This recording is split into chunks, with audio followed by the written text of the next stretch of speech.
I got some pictures of when I was a little tiny one. So there's me as a baby. I have a 10-month-old now that looks almost identical to that.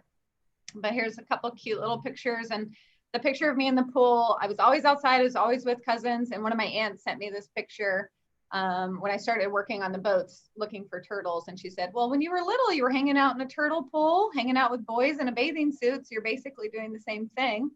So I always really liked that picture, and I figured no interview is complete without a half naked picture of someone. So I definitely had to include that. And then this picture down here is me at SeaWorld. One of my favorite things about this picture is that I'm missing a sock and I'm wearing a visor, which is so like 1985. It's really great. And SeaWorld, my aunt Patricia, my aunt Annette used to take me to SeaWorld when I was a little kid, and it really got me into the ocean. And, you know, I know a lot of people have a lot of different feelings about animals in captivity, and certainly we're in a different place now than we were in 1985 in the early 80s or 90s, but oh my gosh, I just loved it so much. I loved all the animals, and I don't look super stoked there, but I really did love it. It's a good to share on that too. Thank you for that. Yeah. And then, you know, I was just a nerdy little kiddo. I think my parents knew that I was gonna be into animals or nature or science as a little kid. And I always laughed at this picture because I look like a tiny little student ready to go. I love the Highlights magazine. That's classic. Yeah, really into that. The classic apple.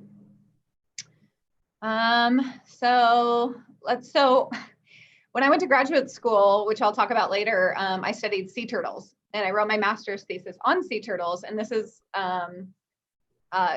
didn't really surprise a lot of my family members. And my mom actually said to me, well, this isn't the first time you wrote a book about turtles. And I was like, oh, really? And she's like, no. And she ends up digging up this book for me. And I vaguely remember being mildly obsessed with turtles when I was little. And I had a little pencil that had like a little topper on it that was a turtle. And it fell off the pencil, and I kept it in a cardboard box. And I like fed this little pencil, and I took care of it. And I really, really wanted a turtle. And no one got me a turtle. So my devious little mind decided to write a book about turtles. So Robin, if you click on it, I'll actually go through the book that I wrote. This was 1986. Absolutely. Turtle book by Morgan. Let's see. So here's a picture of her home. What was interesting was later when I did my master's degree, I studied habitat selection. So I was clearly doing the same thing back then. And it's a flip book. You can see like a little hatch up there. I'm studying green sea turtles, clearly.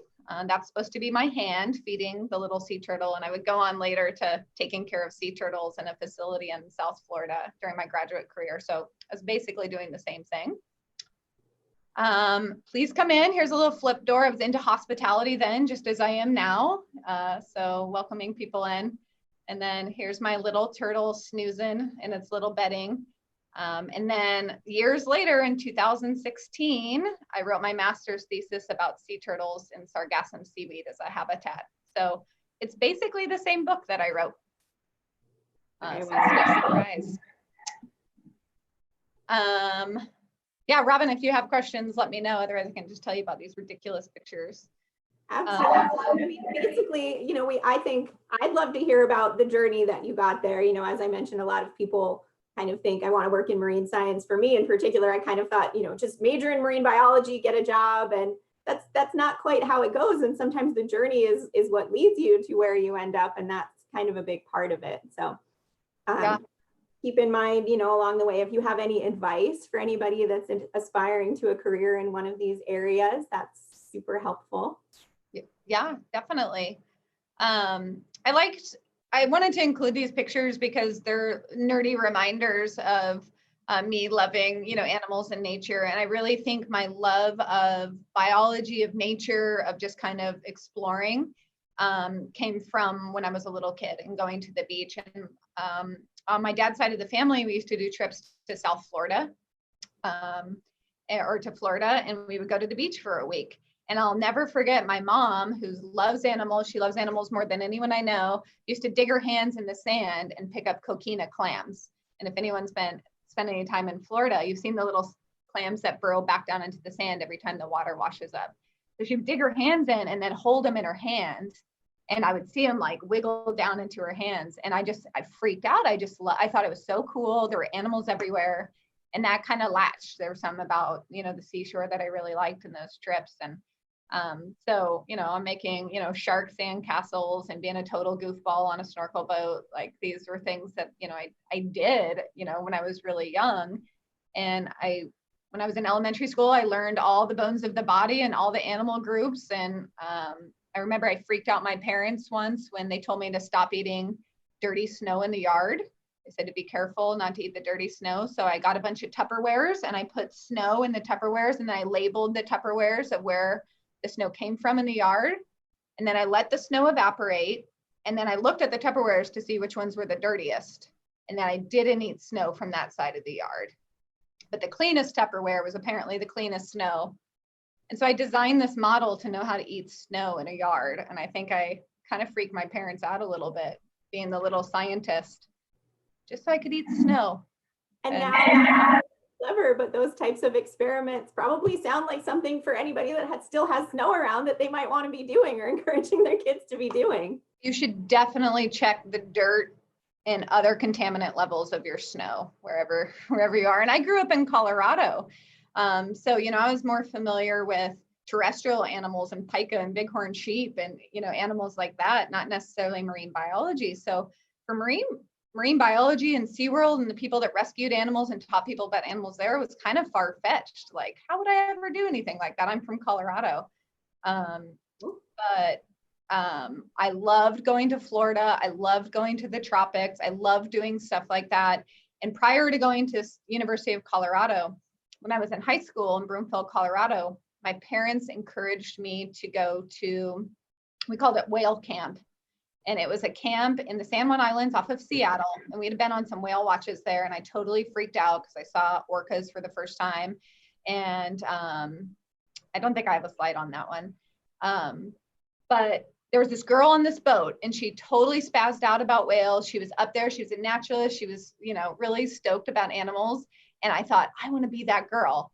That was so cool. She was so excited. And I bought some orca boxers that I wore for the next 20 years. And then my parents were like, Morgan, you should go to whale camp. And I was really scared to do it. I was like 15 or 16 and I'd never done anything like that.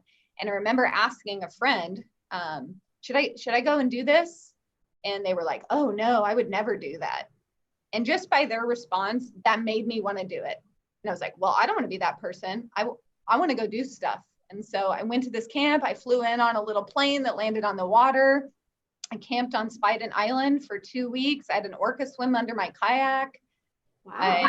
I did all these, I had turkeys outside my tent. And it was the first experience that I had that I realized it's okay to step outside of your comfort zone. And that's probably the best advice I can give to young aspiring biologists, marine biologists, anyone that's looking for a career or something, is step out of your comfort zone a little bit. And fortunately, I had parents that helped me do that safely. And I heard Stephanie, our chief scientist, the other day say in her presentation about women in science that she had parents do the same for her. They kind of pushed her limits a little bit. And that's what my parents did for whale camp. So I ended up going to CU Boulder because I wanted to stay a little bit closer. And I was actually going to go, I wanted to be a doctor originally. I thought that might be cool, but I started studying molecular biology and I didn't like it. And I was really frustrated with the classes. And I went home one day to my dorm and I saw a squirrel outside my window and it was like digging and it was bearing nuts everywhere. And I kept thinking, I wonder how it knows which nut is where. And I wonder if older squirrels are better at it. And I wonder how it finds the nuts. And so I decided I need to study animals. I need to just, study nature. And so that's what I did instead. I changed my major that day to environmental biology and organismic biology. And I went to Costa Rica, which is the picture you see there. And I volunteered and I lived there for 4 months and took care of, I studied ants. Super exciting. And I went to Australia with my parents and held koalas and pet kangaroos. And I worked in Costa Rica for a long time, like I said, through a Duke University class. And so I got some really good experience in the tropics. So now I love nature, and now I love the tropics. Now I want to be a marine biologist. So I think I was like starting to go down a course. How did you find out about some of those experiences? For the whale camp, which actually doesn't exist anymore, but there are a ton of wonderful camps out there, including one that I worked at. I think my parents found out about it through the Natural History Museum in Denver. And I'm sure now on the internet, you could just Google marine science camp and come up with a million options. There's a ton of really good ones, but my parents found out about that through the museum. And then the Duke Tropical Ecology course that I also did in Costa Rica, that I found out about that through college. It was actually on a bulletin board in the hallway, and I actually bothered to stop and look at it. And then again, step out of my comfort zone and travel to a country by myself to go live with a bunch of strangers. And when you do that a couple times, you realize it's okay. They're all on their own too. And all we have is our suitcase and our personalities. So it turned out to be pretty easy. So those were opportunities that were in my face that I actually took. And that's good advice, I would say. Definitely. I just want to stop to mention in the screen that I'm in, I can't see our chat and our questions. So Morgan, if you're able to, if anybody has questions, if people have already added questions, I'm not able to monitor that at the moment. So feel free to check in over there, ask questions if you have any. And in the meantime, I will advance the slide. And when you're ready to get back to it, these are some more cool experiences I can tell that you've had that led you to working with turtles. Yeah, so I went to college and I loved it, and I love the terrestrial biology, but I had the good fortune of visiting Hawaii with my parents on vacation. And the first time, we opened the curtains in the morning and I saw the view of Maui and the Hawaiian Islands, I was just totally hooked. And so a neighbor friend had worked for the Hawaiian Islands, Hawaii Island Hawksbill Project in Volcanoes National Park. So I actually ended up doing a season on the Big Island, hiking out to these remote beaches, sometimes as much as, 11 miles, and staying for 3 days at a time to watch hawksbill sea turtles lay their eggs and tag the moms. And it was awesome and I loved it. And now marine biology, the tropics, turtles, boom, like they're all like coming together. Was that your first time in Hawaii? I had done trips with my parents. I think I was about 13 or 14 and had done, various trips with them. And this was, I'd just graduated from college. So I was about 21 when I did this. Excellent. I see a question over here in the chat. Morgan, when are you announcing your campaign for President of the United States, and how can I volunteer? Oh, that's an excellent question. I'm thinking another 8 years probably. And then I'll get that campaign going. I'll have a turtle probably on the on my slogan. So keep a lookout for that. I love it. We're all here for that. We're all on Team Morgan. So gosh, I remember sitting at home in Boulder, Colorado, and it was cold. Boulder's beautiful and it's wonderful, but it doesn't have an ocean. And I was starting to get hooked on that. And so I remember going on the internet and writing cool marine biology jobs. And I came up with Sea Camp, a New Harbor Marine Institute on Big Pine Key, Florida, which is in the Florida Keys, about 26 miles north of Key West. And it's a camp for kids throughout the summer. And it's for 12 to 17-year-olds. And I went down and I was a science instructor for 4 months. And it was awesome. And it was so great. And I taught herpetology and marine communities and arts and crafts. And I became a lifeguard. I got dive certified. I became a rescue diver, a skin dive instructor. I was actually a little bit scared of the water after an experience in Costa Rica. And I thought, like, no, I'm not going to be scared of the water anymore. That's inhibiting my marine biology life. And so I went to the Florida Keys and became a lifeguard. Little sidebar, it's actually where I met who would become my future husband. We didn't date back then. This was in 2003, but he worked at that camp and we would find each other later at Pacific Whale Foundation.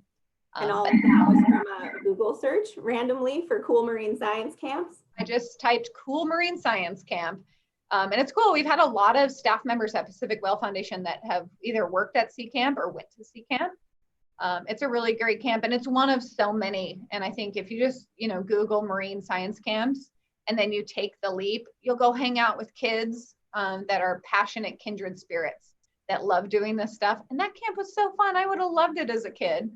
I mean, we basically snorkeled all day and did arts and crafts and ate yummy food and kayaked and caught sharks, and it was so cool. It was a cool experience. So I'd recommend that for any kids. And I know there's some good ones in California and all along the East Coast and worldwide. So definitely do those things.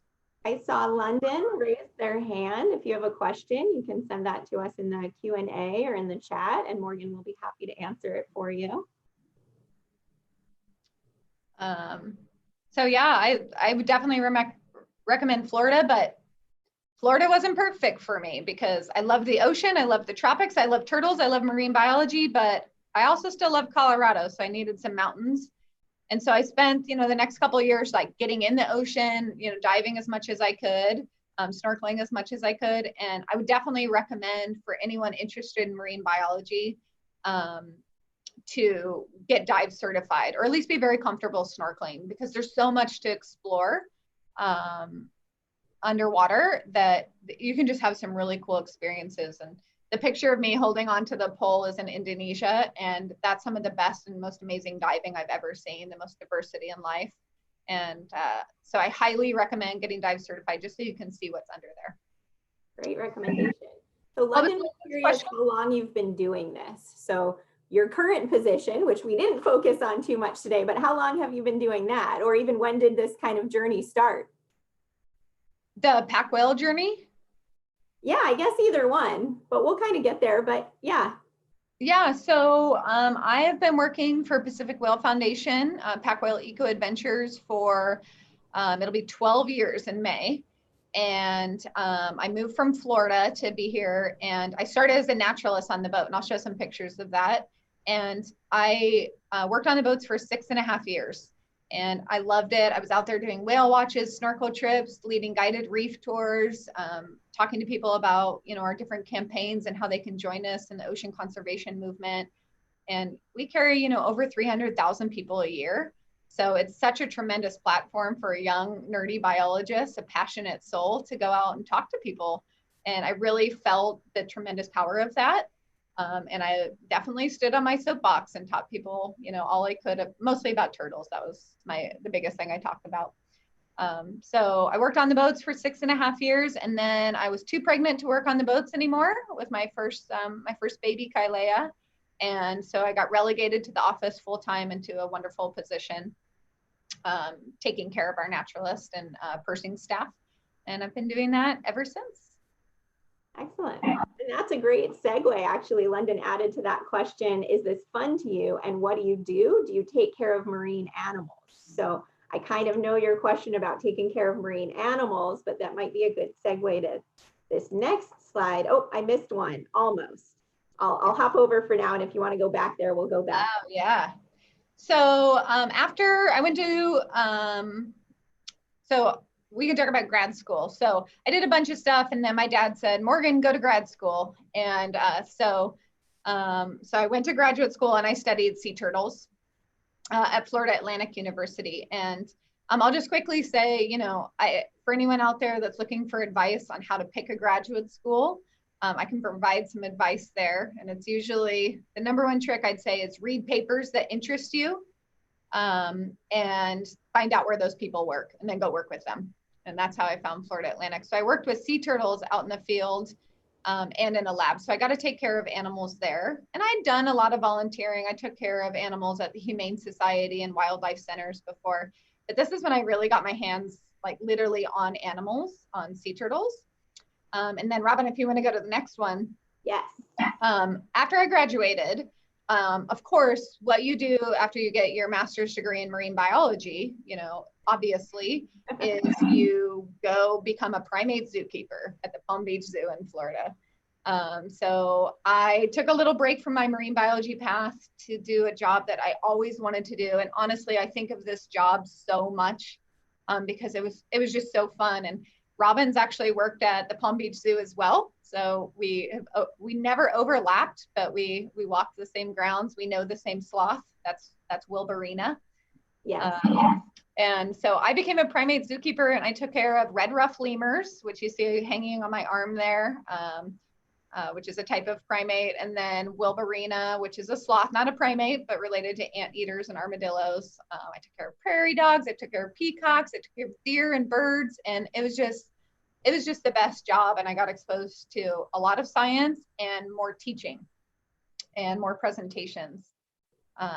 Yeah, that's something that Palm Beach Zoo actually does a really good job at, I believe. And so I think that was a great segue for you back to, or not back to, but to PWF and to Pac Whale Eco Adventures. Yeah, absolutely. I did a lot of presentations on the animals and their biology to the public. And so I got very familiar with kind of talking about natural history and animals.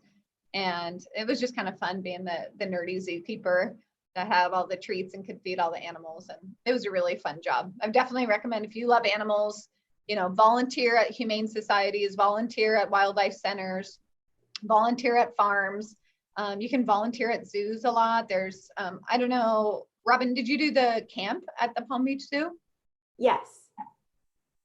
Yeah, so we have a pretty big camp there. Now I'm not there anymore, but there is a pretty large camp there during the summer, and I think during the school breaks now too. Yeah, so just get involved in those things, and being in contact with animals, is so peaceful and wonderful and fun. And I didn't want to go the veterinary route, but it sure was fun to do the teaching and the taking care of animals like I did there. And that definitely helped me on my quest to get to Hawaii. Hawaii was still on my mind. That's what I wanted to do. And I was kind of ready to move out of South Florida. And I saw a job posting for Pacific Whale Foundation. And I had some friends that worked there. So I applied, and I uprooted my life in South Florida, which was kind of scary. And I actually applied for a job at Disney World. Wow. At the Living Seas. And so I was going to either do that job or move to Hawaii. And one was safe because it was closer, and one was scary and new. And this was another one of those step out of your comfort zone because the rewards are big.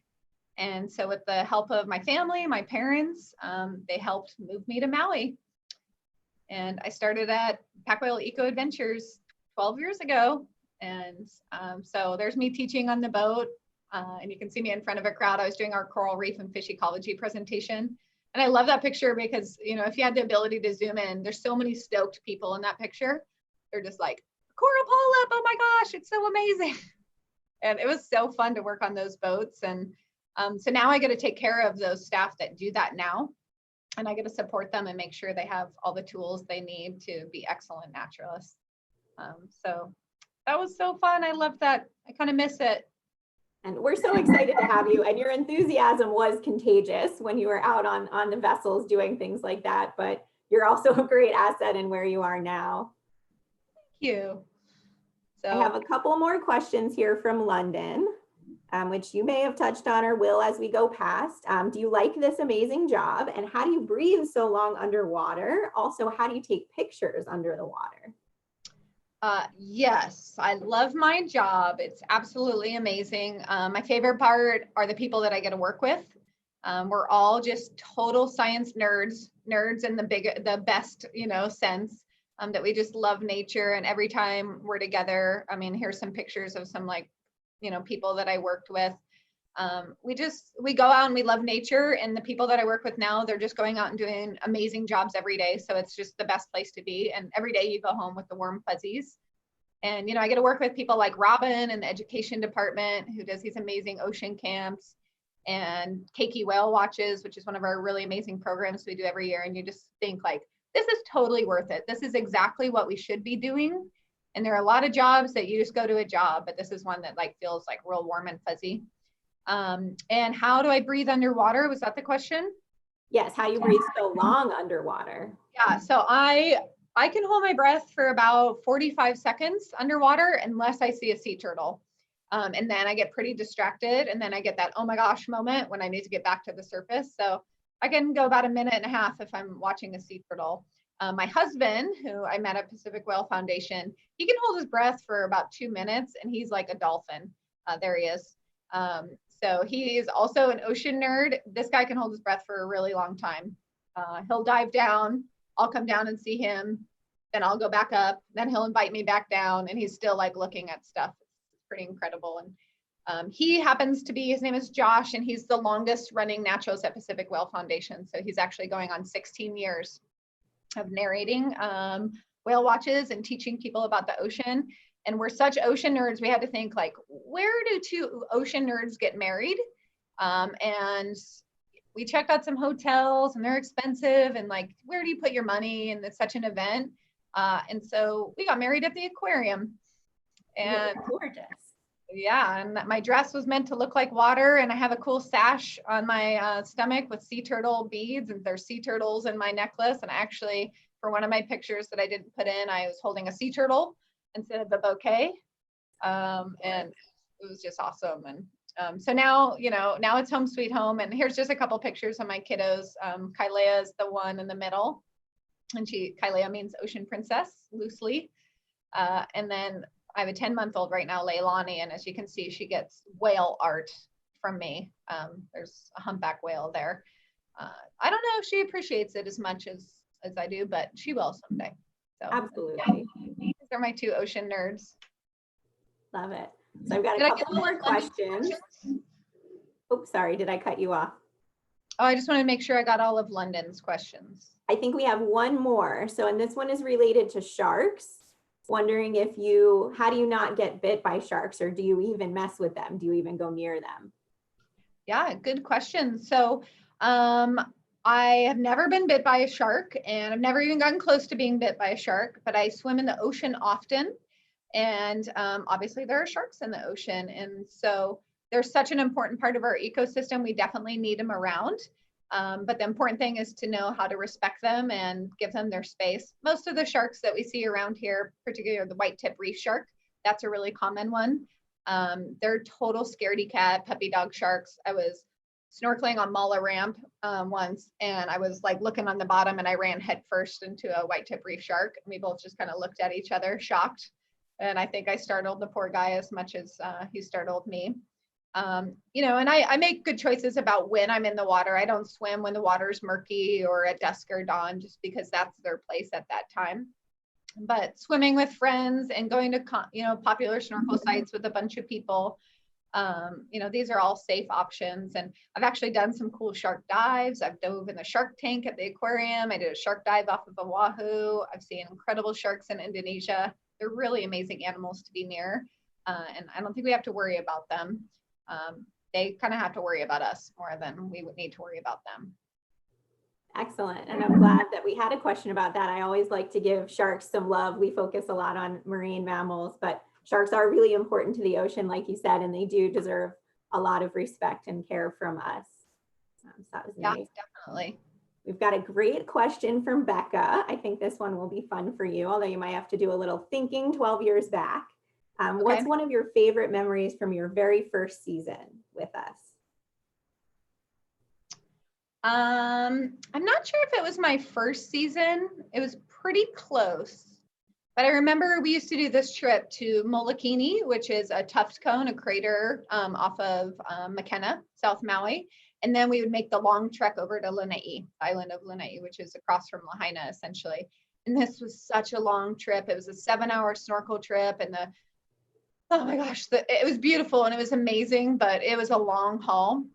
And that day was fairly unsuccessful. The goal is to hopefully see dolphins off of the Lanai coastline. And there's no dolphins that day. It was a rough ride back, and we were just trying to make our passengers happy. And so we pulled up to the cliffs along the west coast of Maui. And the captain was like, Morgan, we're going to look for some sea turtles. Will you just get on the microphone and get people like stoked about sea turtles? Because if I was on board, they were going to give me the microphone to talk about turtles. Of course. And so we had opened the bar. We'd given a couple extra cocktails to make people happy. It's a trick that works pretty well.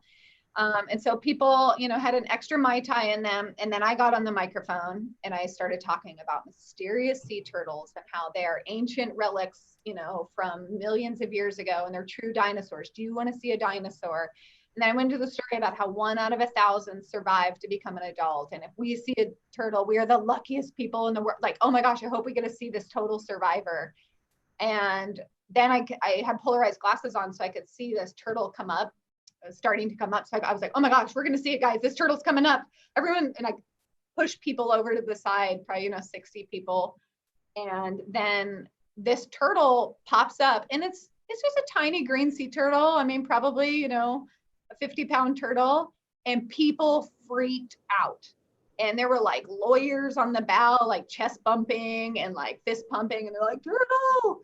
And they were freaking out. And it was just a turtle taking a breath at the surface. And that's when I realized the power of interpretation, the power of a passionate naturalist to link a resource like a turtle, the ocean, back to people. If you do a good job at it and you care about that craft, you can have like a lawyer from Milwaukee being like, I saw a turtle, oh my God. And that happened pretty early on. And so I think I started taking my job pretty seriously, from there on out, like find one of those moments every day, one of those aha moments, and teach someone to love something as much as you do, and try to get them to chest bump with a beer in their hand. That became the goal. That's amazing. It's such a great story. Thanks so much for sharing that. You're welcome. You already shared some advice along the way about, finding opportunities and things like that. What about the people that we've reached, and maybe even you've reached with your enthusiasm, that have been out on eco tours with us and that do want to be you or Josh or somebody that works for us? What advice do you have for them? Well, I mentioned, getting out of your comfort zone and trying new things. I think there's often opportunities that present themselves to people to join a nature walk, or to join a, club, or to take an online course, or to go to a camp, or to try a photography class. There's all these opportunities. Or gosh, I was talking to, emailing with a young lady, Morgan Harbor. I don't know if you're on here, Morgan. Hi. Who was like, should I go to Florida or should I go to Hawaii? And I was, well, if you love Hawaii, go, just do it. Don't be scared. Go, don't work in Orlando when you can work in Hawaii. And so I think grabbing those opportunities when you see them and not being scared to do it. And then, my other advice is don't stick to one job. Necessarily. I mean, you should kind of follow a course. I've always been on the biology course, always been on the animal course, but no one ever told me I had to do the same job forever. And so by doing a bunch of jobs, working at a camp or a dive shop or the zoo, I got so much different experience, and I was able to take it into this job, and it makes me, even better at this job. And then I'll take this experience later into another job, probably in a distant chapter. But try different jobs, move to different places. My dad said, if you don't like it, move back. And, you're never trapped anywhere, and there's always resources. So I think the biggest advice I can say is look for stuff, and then don't be scared. Excellent advice. I like the, not having to stick to one job. And on that note, and probably my final question for you is, what's next for you? What are you most looking forward to? What are you excited about? Or what do you want to do next? It's a good question. So I'm excited about, working with Pac Whale Eco Adventures, into the future. We have a lot on our plate in terms of, educating more and more guests, moving towards green features on our vessels and in our offices, providing eco-friendly product. We're doing all these really cool things to kind of come into this new age of teaching people. We're using new teaching tools. Robin and I are going to be working a lot together, on doing some kind of new education stuff. So I'm really excited about bringing that to kind of the forefront and working on that with a company that supports it. One of my other dreams is to write a children's book. I come from a family of artists. And so I think Robin and I might work on illustrating some kid books, and she'll do the writing and education, and I'll help and do the drawings. So that's somewhere in there. I just have to find some time to practice my drawings. And so I plan on being with Pacific Whale Foundation for a long time to help them into the future and train the next group of people. I have some really wonderful managers and supervisors and staff that I work with. And I foresee them taking on some of my roles in the future and helping to build this company as we grow. In the distant future, I'm going to switch tracks again. I don't know when it's going to be. I'll be with Pac Whale for a long time, but I actually want to go back to school to become a nurse and be a labor and delivery nurse. So that's just like another switch in the future. And that's me going back to my medical roots and the great experience I have with my babies. And so I don't know, maybe all my primate care and turtle care and all that will help me in the future. So 10, 15 years, you might see that happen. I think so. Well, that sounds amazing, Morgan. I haven't seen any more questions in there, so I'll kind of put out a last call for questions as we wrap up. But I want to thank everybody for joining us this morning and getting to know Morgan a little bit better. If you do have any other questions for her that we don't get to in here, this will be going on Facebook afterwards. Morgan will take a look at that and she can answer some of your questions on there. You can also email her at Morgan Whitmer, MorganWittmer at packwhale.com, PACWHALE.com. If you want to make sure that you stay in touch and you find out more about some of our other upcoming events, everything that we've been doing, all of these videos, all of our digital engagement is on our events page, pacificwhale.org/events. And during this unprecedented time, we're doing a lot of this virtual engagement and trying to keep things going. If you're able, if you'd like to support us, we do have a $5 fundraiser right now, pacificwhale.org/donate. Please keep in touch. Please join us for more of our virtual programs. But that's all for me. Morgan, if you want to sign off, say aloha. Yeah, thank you, everyone. And I know I have a lot of family here, and I owe, just a huge debt of gratitude to my family and friends for supporting me along the way. And so thank you to everyone, not only for being here, but everything in the past. And like Robin said, we have that $5 fundraiser. You can always become a member or adopt an animal here. And our ocean store is open and doing really well. So if you feel like you need a little bit of ocean swag, I think that's a good option as well to help support our organization in these days. And then when the world resumes someday, Pacific Whale Foundation and Pac Whale Eco Ventures will emerge, and we'd love to take you out. Excellent. Well, thanks so much, Morgan. Thanks so much again, everybody, for joining us. We'll hope to see you again in some virtual manner soon. Aloha. Aloha.